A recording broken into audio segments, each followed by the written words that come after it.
Assalamualaikum warahmatullahi wabarakatuh.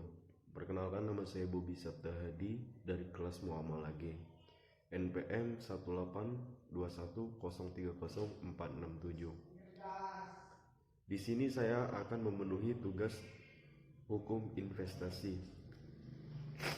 Di sini saya akan menjawab pertanyaan-pertanyaan yang diberikan oleh dosen kami. Yang pertanyaan pertama yaitu definisikan perbedaan pasar modal syariah dan pasar modal. Yang pertama, bisa dibedakan dari instrumen yang dijual.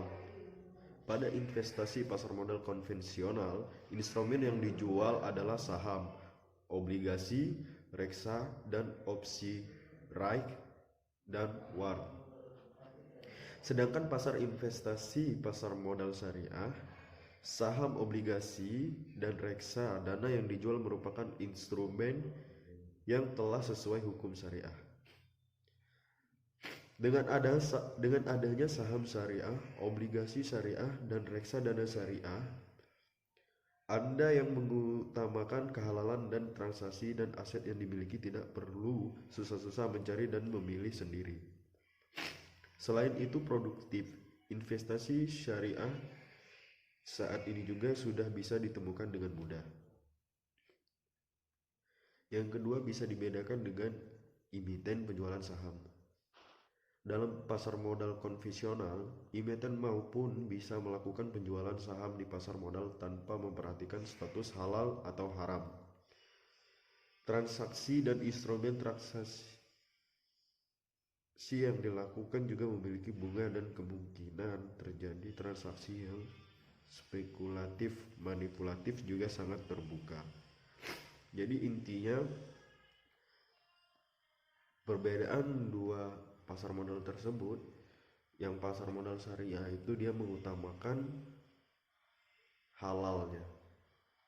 Kalau pasar modal konvensional, dia tidak akan memperdulikan haram atau halalnya. Kemudian yang kedua, regulasi pasar modal syariah. PUJK nomor 61 atau PUJK 04 2016 tentang penerapan prinsip syariah di pasar modal pada manajer investasi. PUJK ini merupakan aturan tentang prinsip syariah di pasar modal khususnya bagi manajer investasi. Pokok peraturan dalam PUJK ini meliputi definisi manajer investasi syariah atau MIS dan unit pengelola investasi syariah atau UPIS. Ketentuan persyaratan dan perizinan MIS dan UPIS, ketentuan terkait persyaratan bagi pengurus MIS dan UPIS, kegiatan usaha MIS, ketentuan permodalan MIS, dokumen perizinan usaha, pelaporan MIS dan UPIS, dan ketentuan peralihan. Kemudian nomor 3, definisikan saham syariah. Saham syariah adalah suatu bentuk kegiatan investasi yang berupa pertanyaan modal dalam suatu perusahaan tertentu, yang mana perusahaan tersebut tidak memiliki kegiatan ataupun aktivitas bisnis yang melanggar prinsip syariah. Arti saham adalah saham yang diterbitkan oleh emiten yang mana kegiatan bisnis dan tata cara pengelolaan bisnisnya tidak melanggar atau sejalan dengan prinsip-prinsip syariah. Yang terakhir, studi kasus.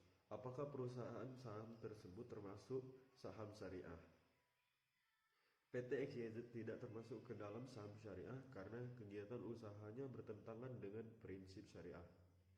PT XYZ bergerak pada bidang perhotelan, yang dimana umumnya perusahaan perhotelan memiliki pendapatan non-halal dari penjualan makanan dan minuman non-halal.